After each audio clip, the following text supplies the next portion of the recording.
Assalamualaikum warahmatullahi wabarakatuh. Saya Febri Andriani sebagai moderator kelompok 5. Di sini kami akan mempresentasikan hasil diskusi kami yang berjudul Etosom. Nah, baiklah, kami akan memulai menjelaskan hasil diskusi kami yang akan dibacakan oleh teman saya.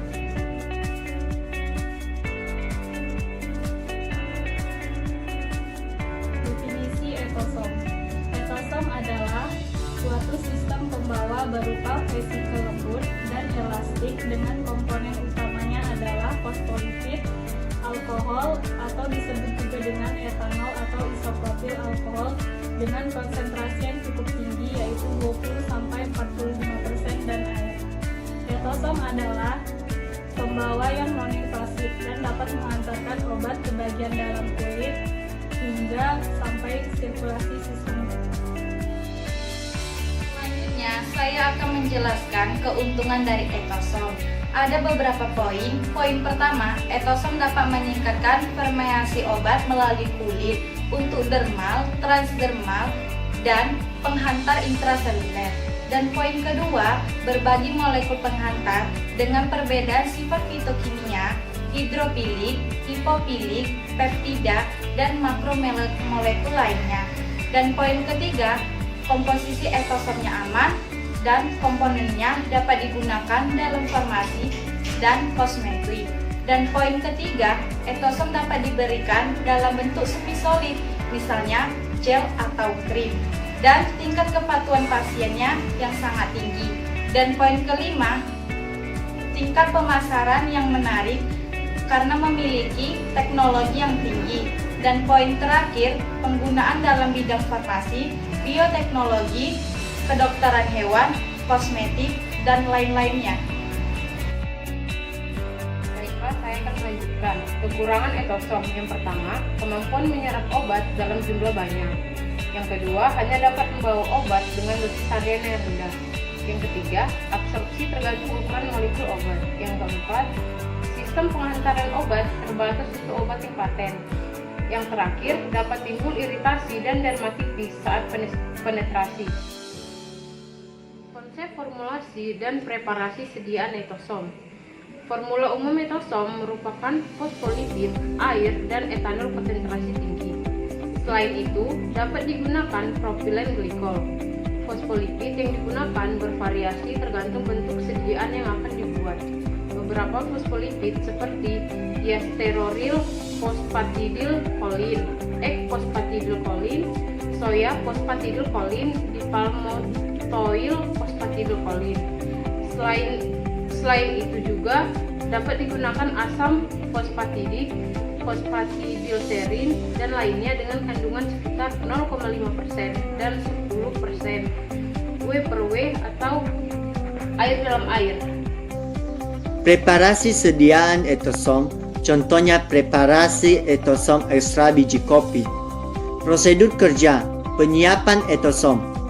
Soya lecithin didispersikan dalam air suling 30 cc di dalam wadah tertutup.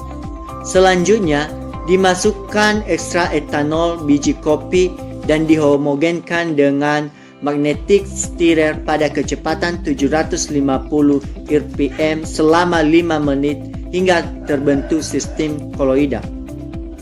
Propilen glikol dan etanol 70% masing-masing dipanaskan suhu 30 derajat Celcius, kemudian ditambahkan ke dalam campuran sistem koloida. Diaduk selama 15 menit hingga terbentuk suspensi vesikel etosom ekstra etanol biji kopi.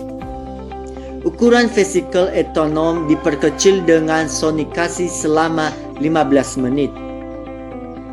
Karakteristik dari etosom. 1. Penyiapan sampel.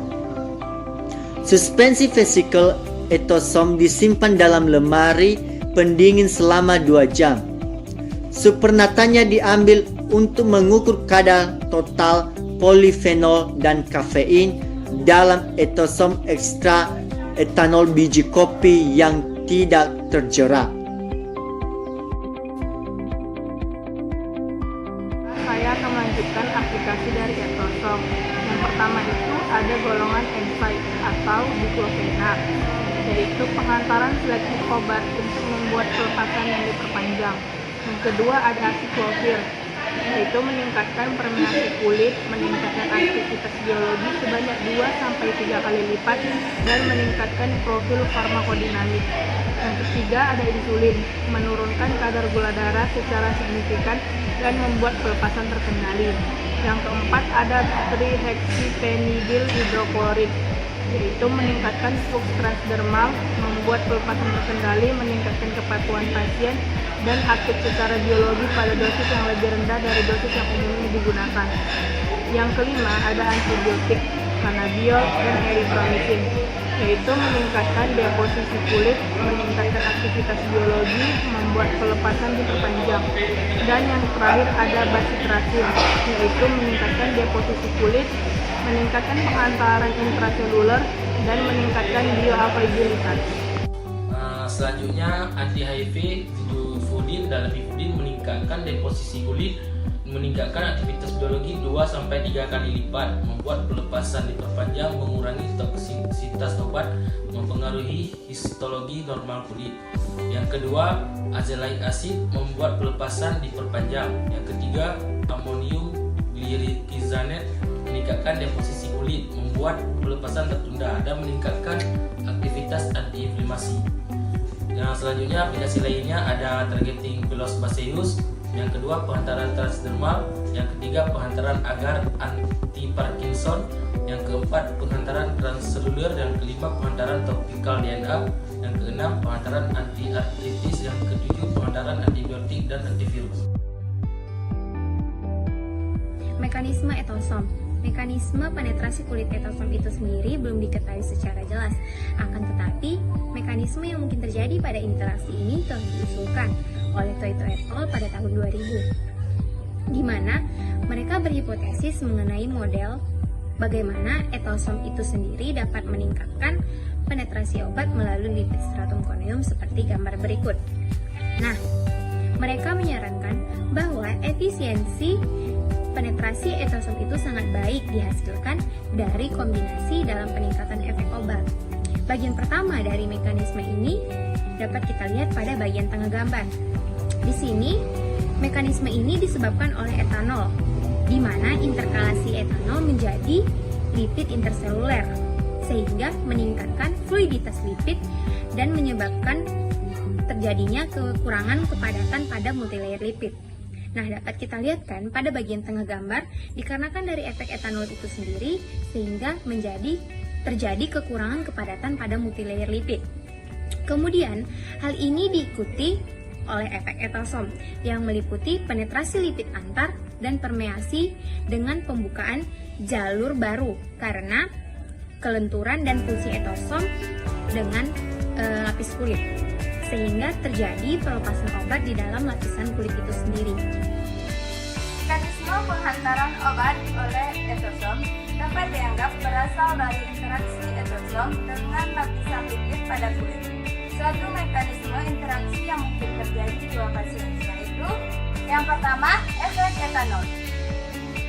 Etanol membantu penetrasi kulit dengan cara menembus ke dalam lipid intraseluler dan meningkatkan fluiditas dari membran sel lipid serta menyusutkan lapisan lipid multilayer membran sel. Yang kedua, efek etosom. Peningkatan fluiditas dari membran sel lipid yang disebabkan oleh etanol pada etosom dapat meningkatkan penyerapan air. Permeabilitas pada kulit etosom akan diserap dengan mudah melalui lapisan multilayer yang menyusut ke dalam lapisan kulit terdalam. Juga saya akan menjelaskan tentang proses pengembangan etosom. Yang pertama, obat-obat dengan bahan aktif multikomponen seperti ekstrak sulit berpenetrasi ke dalam kulit karena adanya barier kulit yang terdiri dari bagian hidrofil dan lipofil. Dengan adanya pengembangan obat baru seperti liposom dan etosom, masalah penetrasi bisa diatasi karena pengembangan obat dengan sistem radial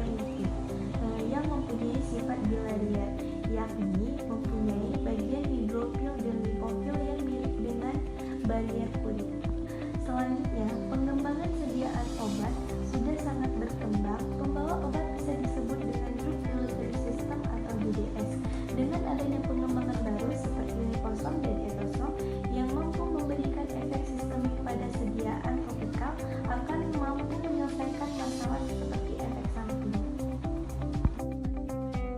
Sediaan herbal banyak mengandung zat aktif yang bersifat hidrofilik sehingga terdapat masalah utama jika dibuat dalam bentuk sediaan topikal, yaitu saat proses penghantaran dan penetrasi obat menembus kulit. Oleh karena itu, sebagai upaya untuk mengatasi masalah tersebut, berkembang sistem penghantaran menggunakan etosom. Etosom merupakan nanovesikel elastis dengan kandungan fosfolipid dan alkohol. Metode pembuatan etosom yang pertama itu metode dingin, dilarutkan fosfolipid dan bahan lipid lainnya dalam etanol pada wadah tertutup dengan suhu ruangan disertai pemadukan cepat, ditambahkan propylen glikol atau poliol lain selama pemadukan. Campuran ini dipanaskan sampai suhu 300 derajat Celcius dalam penanggas. Air dipanaskan sampai suhu 300 derajat Celcius dalam tempat yang berbeda, kemudian ditambahkan dalam campuran tadi, kemudian diaduk selama 5 menit dalam keadaan tertutup. Yang kedua, metode panas. Dalam metode ini fosfolipid didispersikan dalam air dengan pemanasan menggunakan penanggas pada suhu 400 derajat Celcius sampai terbentuk larutan kloid. Pada tempat yang lain, etanol dan propylen glikol dicampur dalam dipanaskan sampai suhu 400 derajat Celcius serta bersamaan keduanya. Campurkan pada suhu 400 derajat Celcius. Fase organik ditambahkan pada fase air. Obat yang dilarutkan dalam air atau etanol tergantung dalam sifat hidrofilik atau hidrofobik. Ukuran dari formula etosom dapat dikurangi dengan menggunakan sonikasi atau eksklusi. Metode klasik disperse mekanik. Dilarutkan fosfolipid dalam sebuah baru organik atau campuran baru organik dalam labu bulat bawah atau run bottom press, disingkat RBF. Lepaskan baru organik menggunakan evaporator vakum rotori di atas suhu transisi lipid untuk membentuk sebuah film lipid tipis pada dinding RBF. Bekas pelarut harus dihilangkan dari film lipid yang disimpan dengan meninggalkan isi di bawah vakum semalam. Hidrat film lipid dengan larutan hidroetanolik obat berdasarkan pemutaran labu pada suhu yang sesuai dengan atau tanpa sonikasi intermiten dan akhirnya dinginkan suspensi etosomal dihasilkan pada suhu kamar. Formulasi harus disimpan dalam pendingin. Selanjutnya metode injeksi. Pada metode ini diambil fosfolipid dan obat, dilarutkan dalam etanol dan larutan propylen glikol dalam bejana tertutup. Dipanaskan campuran pada suhu 300 derajat Celcius dalam waterpan. Tambahkan air suling secara perlahan dalam aliran halus dan campuran pada 700 rpm dalam bejana tertutup selama 5 menit dengan suhu 300 derajat Celcius. Tempat preparasi pada suhu 40 derajat Celcius. Sonikasi di 3 siklus 5 menit dengan 5 menit istirahat bobot per waktu siklus. Penyimpanan formulasi pada suhu 40 derajat Celcius dalam wadah. Baiklah, sekian penjelasan dari kelompok kami mengenai